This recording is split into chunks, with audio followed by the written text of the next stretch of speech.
No, I was a marketing and management major just because that was kind of the easiest degree in school. So I don't have an engineering degree like some folks in here I know do, and a tech background.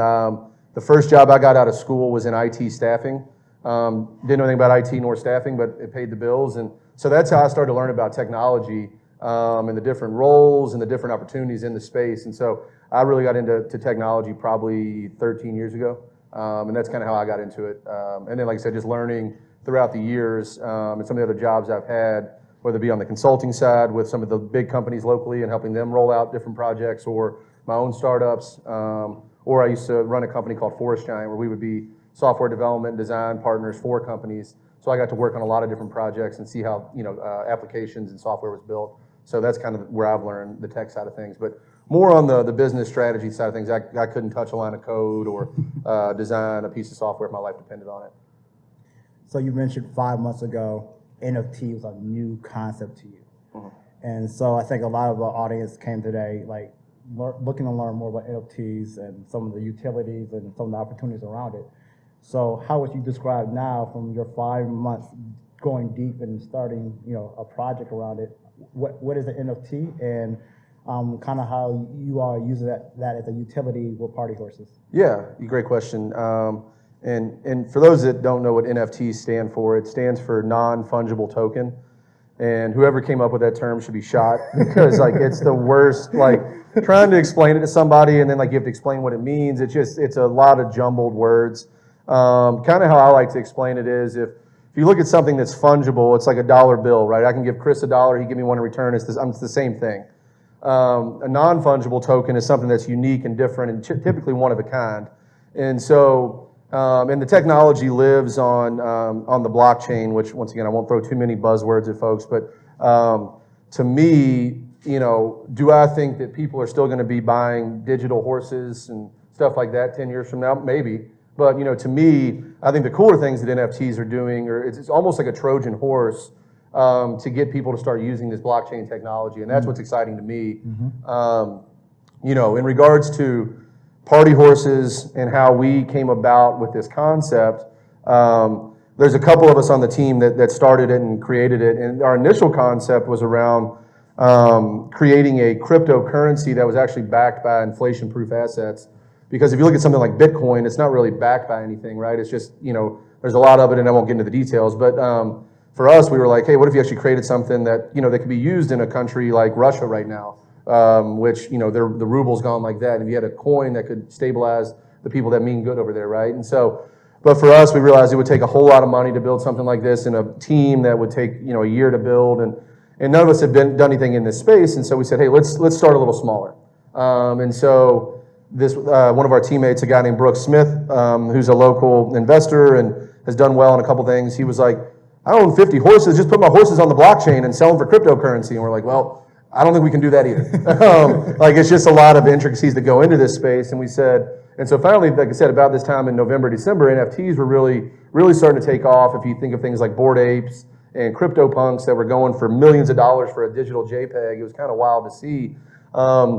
And so our genesis story was more around what's Kentucky known for, and it's horse racing and bourbon. That's when people think of us, and so we said, well, how can we act on that and shine a light on those things, but also shine a light and show, hey, you can build really, really cool cutting edge technology in Louisville, Kentucky as well. We're not just a senior living place or with Humana and Kindred and or healthcare with Baptist. Sorry, Chris. But you know what I mean? You can build really cool things here. And so our spin on it was, what if you had the horses go to the track and watch the humans race?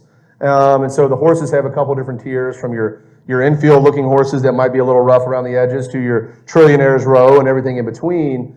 And so we said it's one thing to do really cool art, right? And Robbie Davis, who's the artist on the project for us, did a phenomenal job. But one thing, Chris, to your point, that we saw was lacking in the NFT space, and was a criticism, was there's not a lot of utility outside of getting some cool art and who dictates what if it's hyped or if it's rare. Yep. And so for us, we said it'd be cool to give people two things. One, a physical bottle of bourbon for anybody that bought the NFT. And so we partnered with Maker's Mark on that. We talked to a number of large brands. And you're talking about an industry that's very traditional, very old school, very risk averse. And makers didn't hesitate. We had a call with them literally like on January 3rd or 4th, I think it was. And they were like, yeah, we're in. What do you all need from us? We're like, oh, okay, damn, cool. And so we'll do 9 different party horse bottles with Maker's Mark over the year that'll be released. And so that's been really cool to see people get excited about that. The other piece of utility we wanted to add was, while a lot of this stuff in the NFT side goes on online and what's people call the metaverse, right? And so you're kind of anonymous. You really don't get to meet people. And as human beings, we clamor for human interaction, right?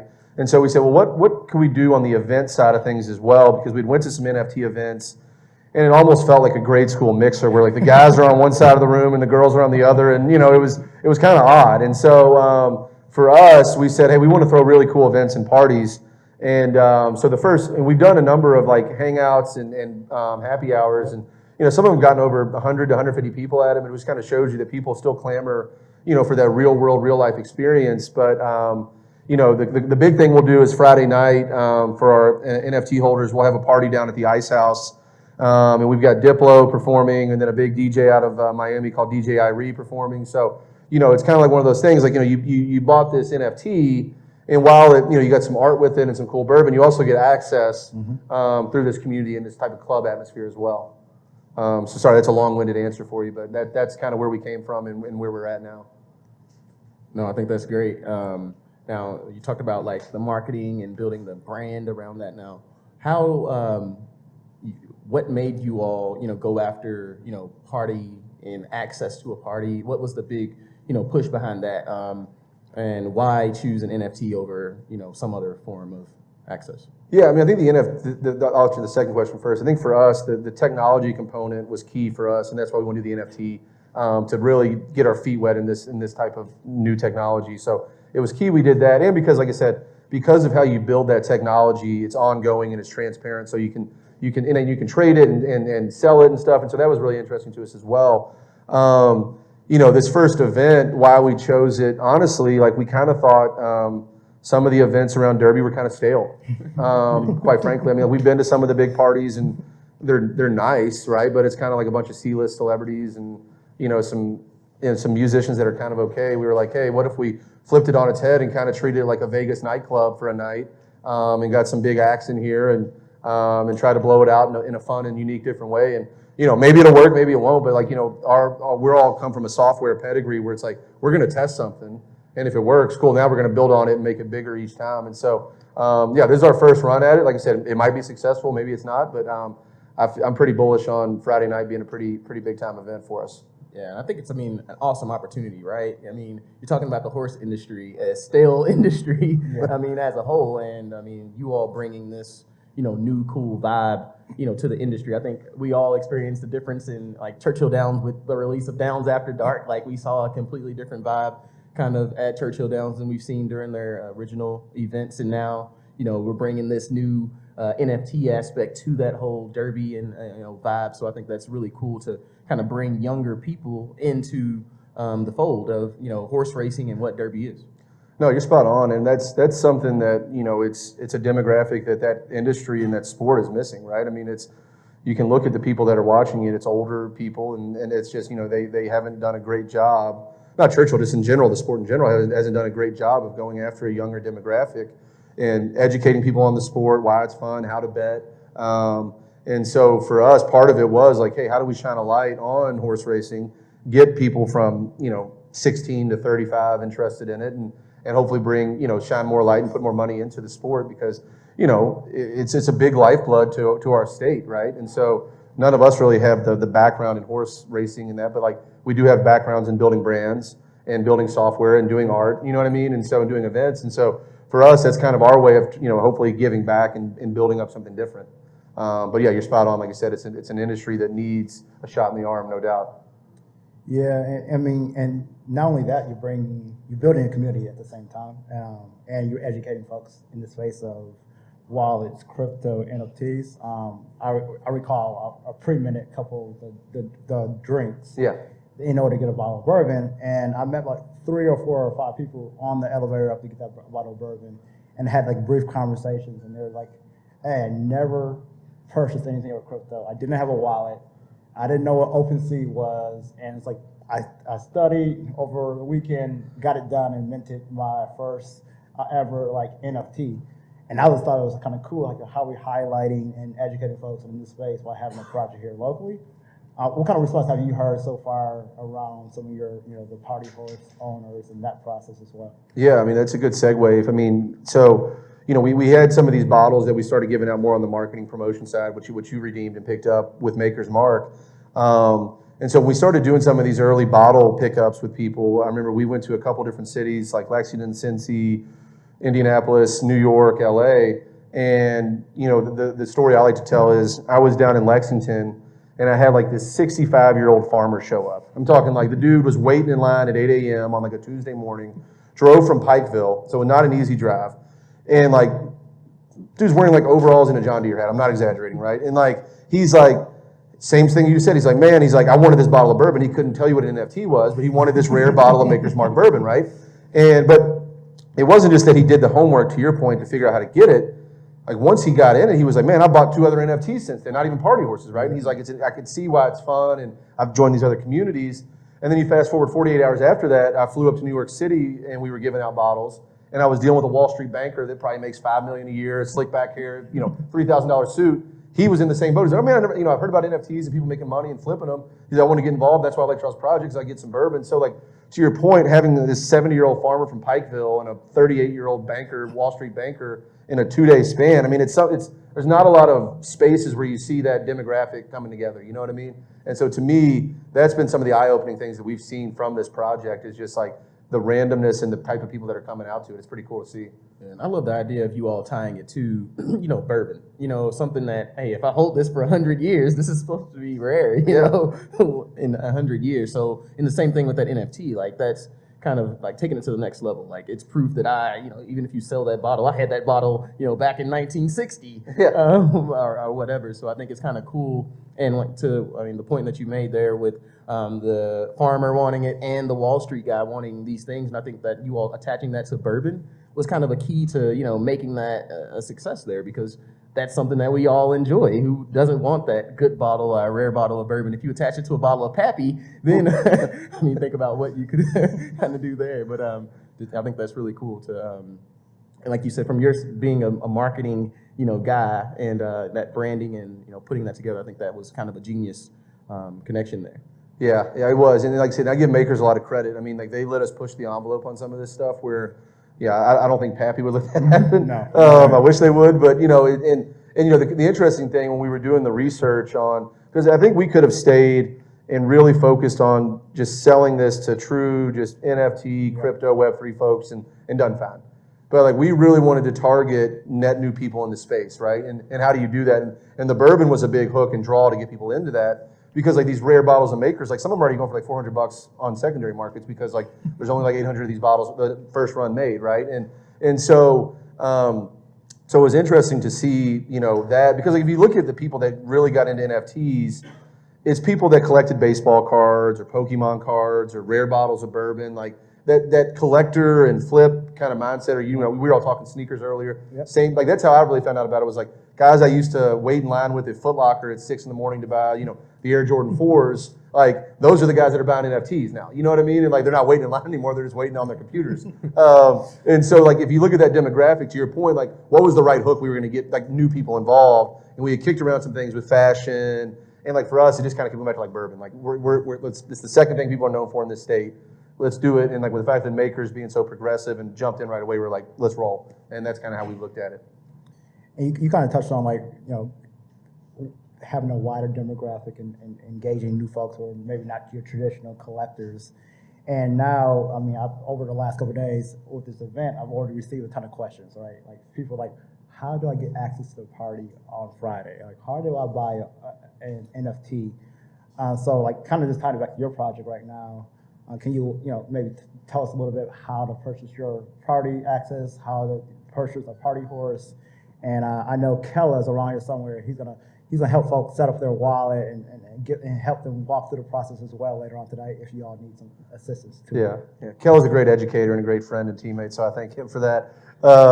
Yeah, that's part of the early challenges in this space is like it's just not, we're so used to having a great customer experience or user experience on, think about Amazon on your phone. Like it's literally, I hit one click and it's at my house tomorrow, right? Where like these to put like a cryptocurrency to buy these NFTs, it can take a couple days, and like you're still confused. It's new, and there's some doubt and some fear that comes with that, right? So like, excuse me. So how it typically works is you want to download a cryptocurrency wallet, and that's where your cryptocurrency will live. So you'll essentially connect it to your bank. Like I bank with Ellen and Credit Union, and they're about the oldest, most outdated bank you can think of. It even connects to that. So my point is, like, if you can do that, it'll connect with PNC and Fifth Third and all that stuff, right? So you want to get, pull US dollars into your cryptocurrency wallet. Like MetaMask. Yeah, then you get you can download wallet. things called Coinbase or MetaMask that are wallets that you'll use to go buy NFTs. And majority of NFTs are on a site right now called OpenSea.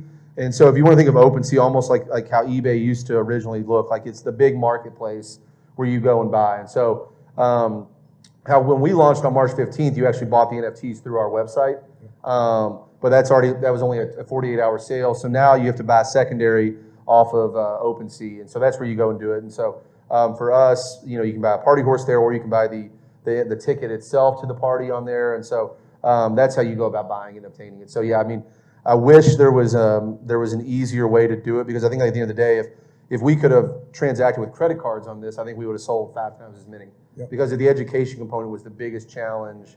And even then, like sometimes your bank only lets you put in like $100 a day until a certain amount of time. So, and we knew that, and we tried to educate people early on, but it's hard. We've got busy lives and kids and families and jobs, and so just to sit here and take a couple hours out of a week to get cryptocurrency, it's not easy. But the cool thing is once you get it in there, it's kind of like riding a bike, and it's pretty standardized after that. You end up buying more NFTs. You go down a rabbit hole. You get into other communities. I mean, it can be addicting. Well, it's kind of like a cruise ship or something. Like if you've got like where you're not giving someone real money or a real credit card Yes. every time to buy something, you don't get your tab till the end of the week. Like it doesn't feel like real money, right? Which is a gift and a curse. And that's how some people get in trouble. But yeah, to your point, like I said, if I'm not feeling it every time when I'm just clicking a mouse or clicking my phone, it doesn't feel like real money. You know what I mean? But it's just a different way, and and I think it's going down that path, but it's still very early on. And you mentioned 2 ways. So right now, if you go to OpenSea.io, search party horses, you can actually buy an actual party horse. And Chris kind of talked through different levels of party horses that they have. And then you can also look at the party horse party that's on Friday and buy the actual ticket to that. I just want to touch on a piece, like buying a party horse, though, ongoing long-term will give you additional access as you continue to do other in-person events or other access for bottle giveaways, et cetera.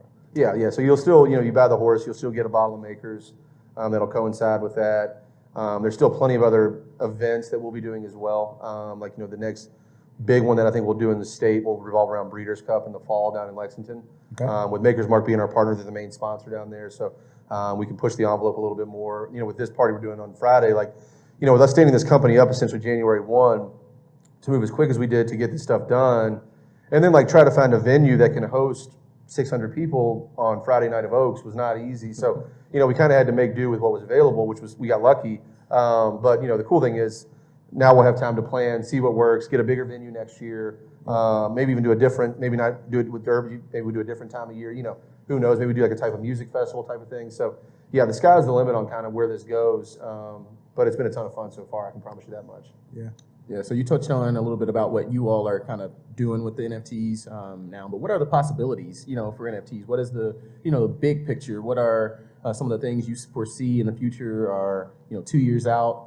But what's the big thing with NFTs? Is it just an access token? Is it just my artwork, or is it something bigger than that? Yeah, and I was talking to some folks beforehand. I think that's what's kind of cool about it is like it's evolving, right? And right now we're talking more digital art with this, which is cool. Do I think that's what it's going to be 2 years from now? I don't know, maybe, probably not, who knows. I think, the utility side is going to be picked up a lot. I'll give you an example that's pretty cool.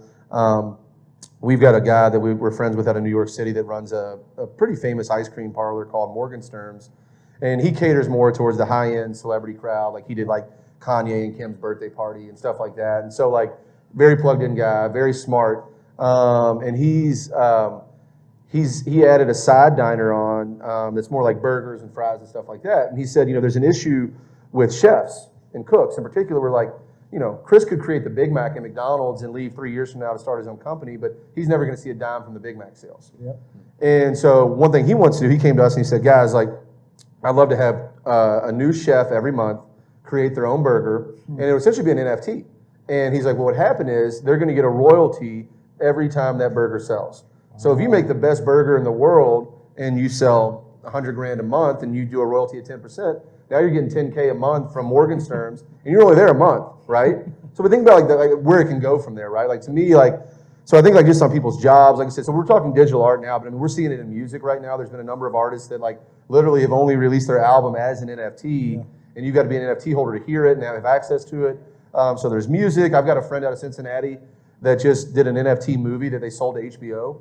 Like they funded it through NFT tokens. And so like, I think the cool thing is it's very Wild West right now, right? Like we don't really know where it's going to go, but I think at the end of the day, it's going to be a way to sometimes cut out a lot of middlemen that have had their hands in taking money from us, to where it's now I can just go peer to peer, and we're saving on costs and things of that nature too. So that's kind of where I see it going. How quick we get there and the adoption and all that probably remains to be seen. Like I said, I think you got to do some enhancements on the customer and user experience side, like we were talking about earlier, make it easier. And it's obviously there's a lot of money in this space, and it's going to that. And if you see where the money's going in the space, it reminds you of almost kind of like the .com bubble 20 plus years ago, but I think much smarter in regards to how the money's going into it, and because they need more and more people to adopt it. So like I said, that's why they're trying to make it easier. So I'm real excited to see what the next 18 to 24 months look like in this space, because I think it'll be very different than what it is now. Yeah. No, I really enjoy it because likewise, I'm seeing like the movement move really quickly. You're seeing that, and you just mentioned like the .com bubble, like you see like, and that was kind of even more recently the ICO kind of craze, right? You see a lot of NFT projects really coming in and not quality projects at all. And so I think as you see some of that buzz go away, some of those fraudulent type of NFT projects go away, we'll see some real utility and some of the powerhouses in the space come out there. And then you add in the piece of really the ease of use and bring more people into the space, make it easier. We'll see a lot of new things. And then, ideally it's opening up a lot of opportunity for creators. So you just talking, I never even thought about the chef space, but you talk with the artists, but in all those different industries, there's different kind of creators, and it's giving them more of that access and long-term ability to grow and build unique projects.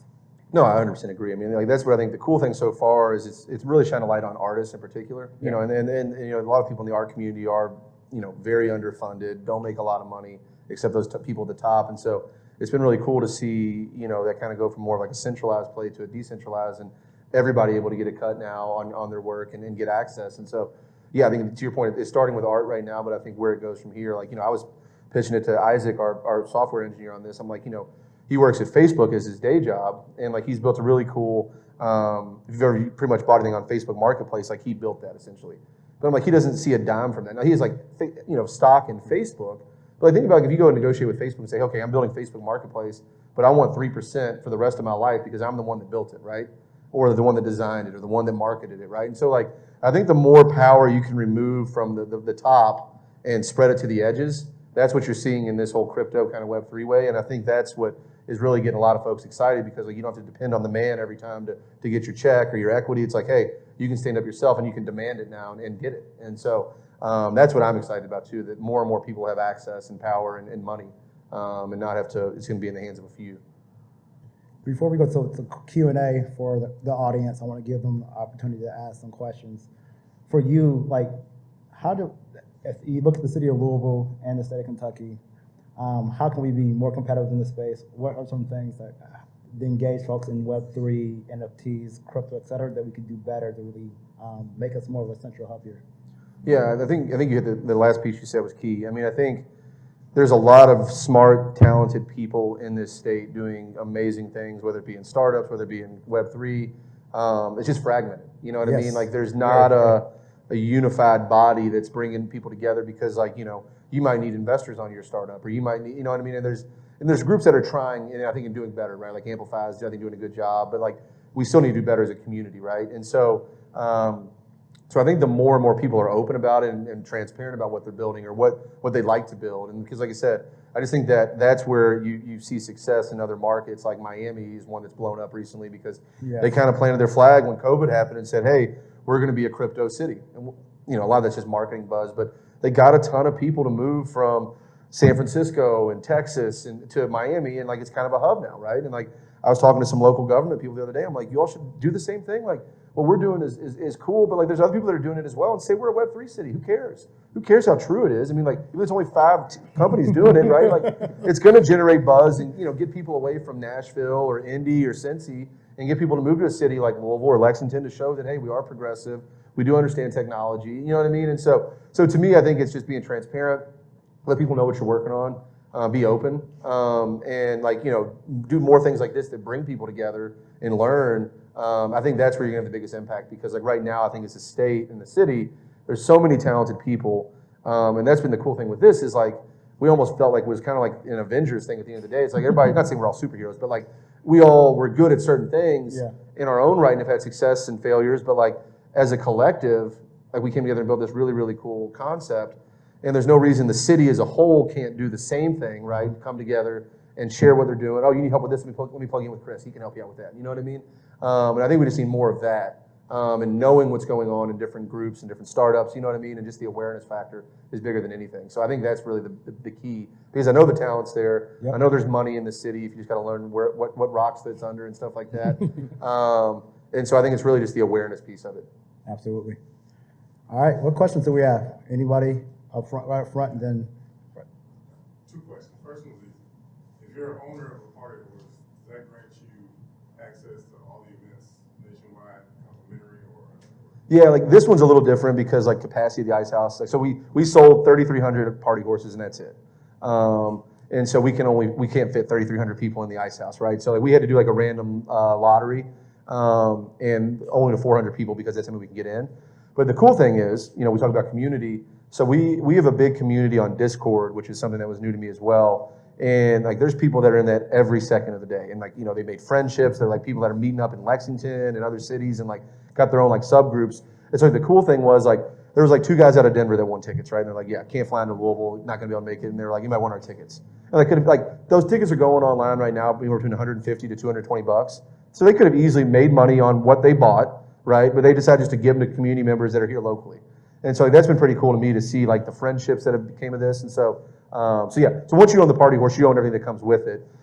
Because like I said, right now it's just bourbon and it's events, but like we're doing like brand collaborations. Like we did a partnership with Wagner's Pharmacy this week where we did like some hats and shirts that we're doing with those guys. And like, but like that's just a local thing. Like we've had a call with like BBC Billionaire Boys Club, like Pharrell's brand. Like we're talking about maybe doing something with those guys. Or Lacoste is another group that reached out to us. Like, so there's like some things we'll maybe do on the fashion side and collaborations with, but like, yeah, everybody would have access. It's in that community and it owns a horse. So yeah, that's kind of like your main ticket. And then like there's little sub things that come from that, whether it be the bourbon or the events, and those be some other cool things that are coming down the pike as well. All right. Second question. Where do you project the value of the party as horses going, and what like steps are you planning to take to get the value going? Yeah. So it's interesting.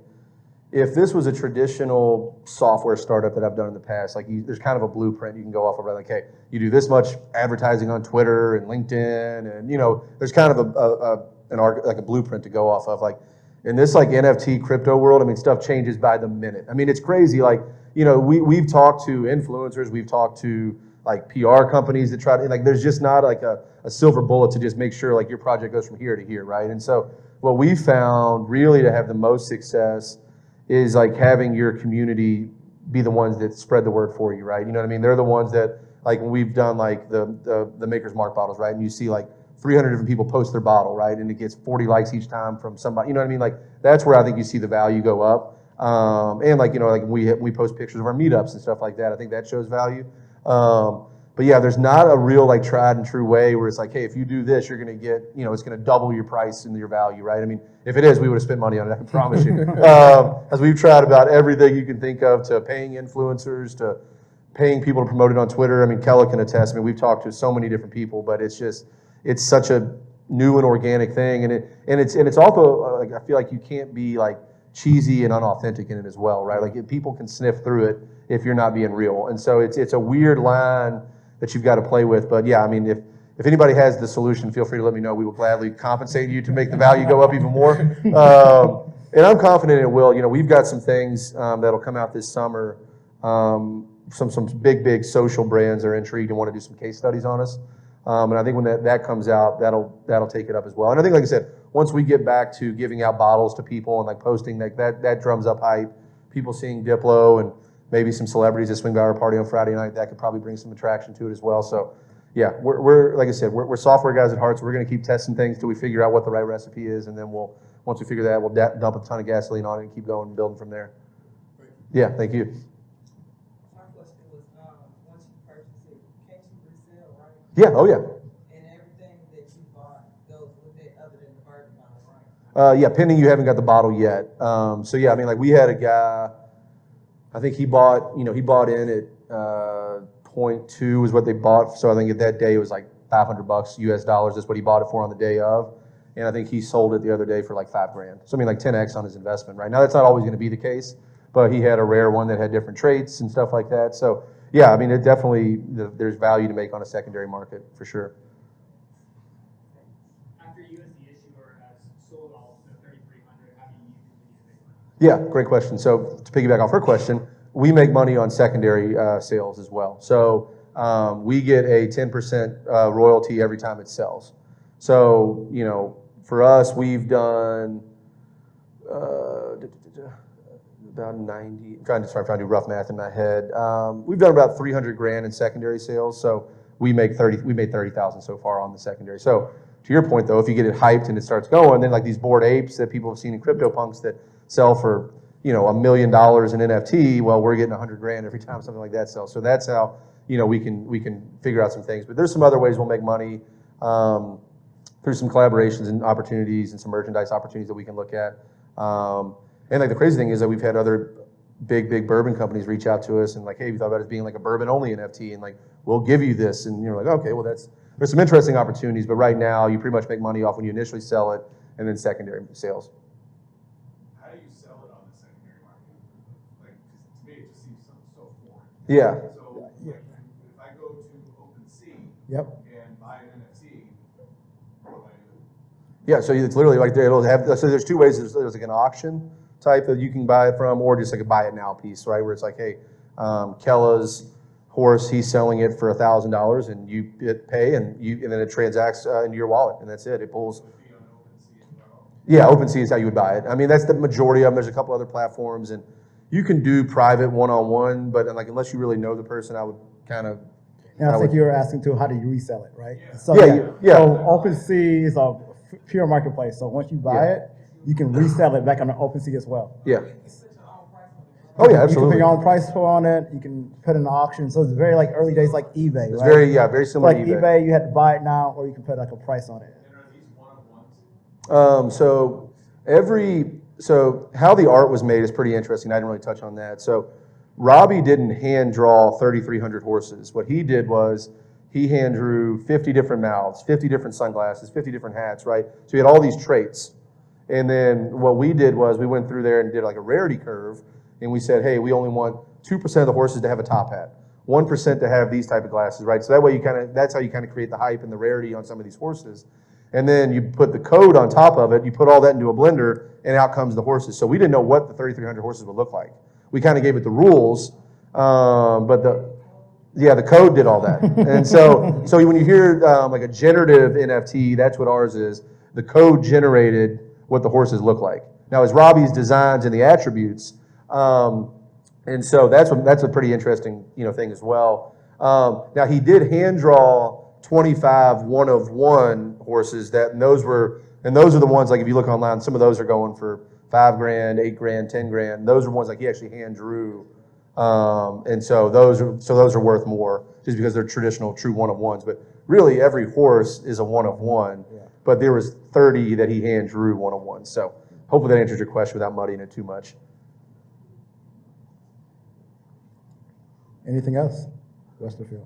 What's to stop Robbie from just creating just one more, an additional image and say, putting it out in the open market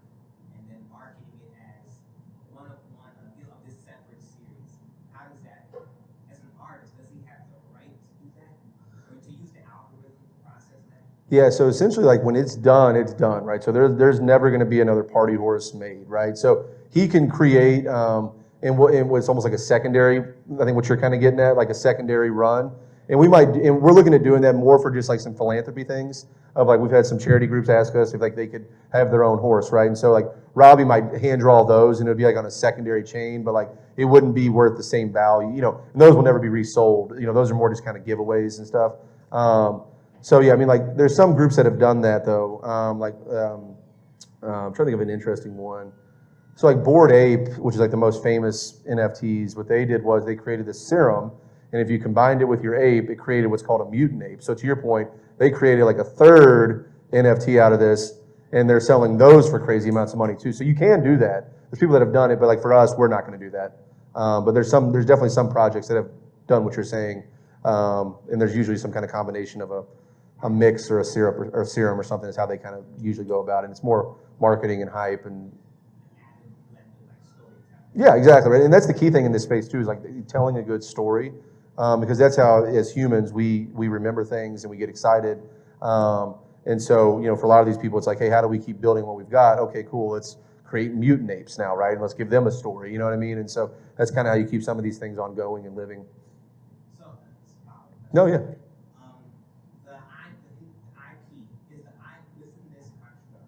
Is the code that the unique code and algorithm that produce the horses part of like intellectual property, or is that something that you consider, or is there value there? Not really. I mean, like you can find a lot of generative code online. I mean, it's a lot of those folks want to share it. I mean, like Isaac might have tweaked a couple little things for ours in particular. So yeah, I mean, that like we're definitely not the first like generative piece. So no, I mean, I don't. And he might kill me for saying that, but I don't think there's really a lot of, I personally don't, because like I said, you could, the three of us could probably hire, a dev tomorrow to say, hey, we want to do a generative piece on Network+Chill Bourbon NFTs, right? And we want to look like this, and here's the designs, take it and make them spit it out. And, that part's not too hard. It's more or less like creating the contracts on the blockchain is really the heavy lifting. And even that's getting kind of almost like blocking and tackling 101 now. There's enough people that can build those out too. So. Yeah, not a ton of IP on that side though. Yes. Should you sign the contract for NFT or do you best to just create your own? Yeah, so the cool thing on the contract side, to your question, she asked about like, do you have to sign a contract or does it make sense to sign a contract? With like the blockchain technology that this is all built on, that is the contract. And so you're pretty much saying, I won't bore you with all the details, it's called an ER721 token. And that's the contract that we use. And like, that pretty much states like, hey, once you buy this, you own the rights to this NFT and it's yours. And that's the contract. You don't got to get a bunch of attorneys and all that together. And that's kind of one of the interesting things in this space on the technology of like, the fact that like, the three of us can come up with a deal on something and we can put it on the blockchain. And the cool thing is it's transparent, right? So I can look up the transaction you and I had on the internet and see I gave you A for B, and it happened. And so that's what's really cool about this technology that, like I said earlier, that it's cutting out a lot of middlemen that have always got their hands in the middle right there. And right now, as long as we agree on the terms and the contract is structured the right way, those middlemen are gone. And it's a transparent contract that anybody can click on the link and see, hey, I sold you party horse A and you paid me B, now you own it. So that's how it's structured. Yeah, it's a digital ledger, right? Is the easiest way to put it. It's a ledger, a receipt, however you want to call it, but it's open, it's transparent, and anybody can look at the transactions that are on the blockchain, and that's what makes it cool. And that's what, like, for example, there was someone that stole, it was 2 weeks ago, I think they stole like $600 million worth of Bitcoin from an account. And like, that's crazy, and it's, it stinks for whoever got their money stolen. But like that person can never really use that money because everybody knows the account it's coming from. So it's hard to launder it, if that makes sense, right? Because it's so transparent. You see what I mean? So like there's a couple ways they could do it, but it would take them like 30 years to cycle all that money through. And so that's why there are some interesting perks on how these contracts are stood up, because they are so transparent that you can't hide on shady deals and stuff like that. Yeah, and that's the cool thing. It's a digital contract. Like, Yeah. what are you saying? Most of the money is spent on development of that contract. That's what's written in the software. So instead of your lawyer writing a physical contract, it's your software developer is writing your smart contract and managing how and what's going to happen when you transact on the blockchain. Yeah. Yes. Contract like, and well, like when you see, okay, this person has to exchange and Mm-hmm. Yeah, if you really want to geek out, you can go to a thing called EtherScan, and it shows you all the transactions going on the blockchain, and you can see transactions going on from like $100 million to EtherScan, ETHER scan, ETHERSCAN, and that's just there's plenty of sites like that out there, but that's one that you can go to, and if I know, Chris's wallet address, I can type it in and see all the transactions that he's made. Or make it even simpler. If you go to OpenSea, Yeah. if you know a username, you can type in their username. You can follow all the NFT projects they bought, etc. Or you can go to Party Horses and look at Party Horse 596, and you can see all the transactions of it's sold, resold, what price it's resold for. You can just go through and see all that. So like, yeah, I can go on Ricky's right now. NFT it's like, oh, so I see you've been buying all these different Party Horses. I can easily see that on the blockchain. so that why people like OpenSea because of this whole proof of transaction thing. Yeah. Blockchain contracts. Yeah, absolutely. It's a great way to make sure it's safe and you're not getting scammed and things like that. So yeah, that's really, in my opinion, some of the best things that the blockchain does is that it is so transparent, and you can't. I mean, people have gotten number on. There's still going to be fraud in anything that human beings make, but the fact that this is so transparent, you don't really have where to hide. So it incentivizes people to be on the up and up. And OpenSea is like first to market as well, right? So if you look at just like a platform like eBay, OpenSea just got the landscape really quick. Yeah. And got all the projects on there. And so once you get like a Bored Apes on there, other people followed suit, and that just became like the quote unquote marketplace for Ethereum NFT projects. Because we can go to down. I think they do Solana now, Solana now, but at first they did not. So Yeah. all right, anything else? I was gonna ask again, Good. one thing, you get to look at the receipts, Etherscan. The Yeah. ETHER scan. Yeah. Now, like I said, it'll look like a lot of gibberish because like my wallet address is like 24 characters, right? It's like 07BC, like a ton of things, right? So it's not just like, now there's some people that'll do like chriswiedmar.eth, right? Because they want the transaction to be easy. I don't know, I'm weird, I didn't want to do that. But anyway, so like you can make it, like you can buy your own .eth domain with whatever name you want to make it easier when you're transacting on it. But a lot of people, when you get on those websites, you'll see 24 characters, but you'll see the transactions going on. So yeah, that's what it'll look like. Yeah, Ethereum. And it's only one equals like 2,000. Yeah, right now I think like one Ethereum equals like $2,800 US dollars. Yeah. But it goes up and down. I mean, it's almost like a stock. Like it goes up and down. Worse than a stock. Yeah. Well, the crazy thing was to show you the example. Like, so we sold this in Ethereum, and say I think we made right around $1 million even when we sold these. But then Ethereum went up. Like it was like 2,500 when we sold them, and it got all the way up to like 3,300 as of 2 weeks ago. So like we made like good money just because it was in Ethereum, right? Yep. Now the flip side, it was 3,300 a couple weeks ago, and it's down to like 2,800 now, right? But that's a game that we play that we think, hey, don't tell me that. There's not enough bourbon in my cup. No, I mean we've got a threshold that we know that we would pull out if it ever hit a certain number. But for us, like that's part of the interesting thing as well. It's like you can, if you believe in that technology like we do in Ethereum, like we're going to keep it in that because we think it's going to go up and we'll make money essentially on the money that's sitting in that account. Love it. I mean, I really appreciate you all coming out tonight. Love the discussion. Love your time, Chris, and Martin about Party Horses and the whole platform of what you all are doing. Huge fan of the team, and so wish you guys a lot of success going forward. And I just want to give a huge shout out to the Loft at Biscuit Lounge for giving us the space, and shout out to Amplify Louisville for continually supporting Network+Chill. Enjoy the community tonight, so continue networking, connect with people today, and we'll hang around a little bit longer.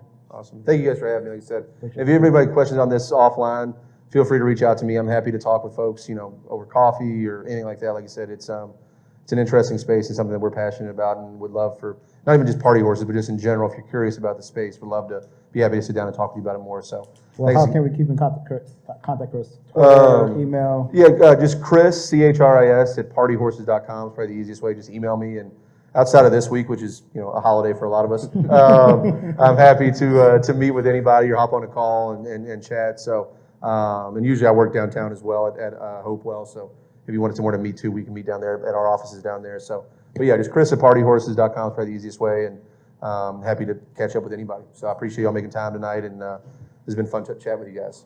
Love it. Thank you. Yep. Oh.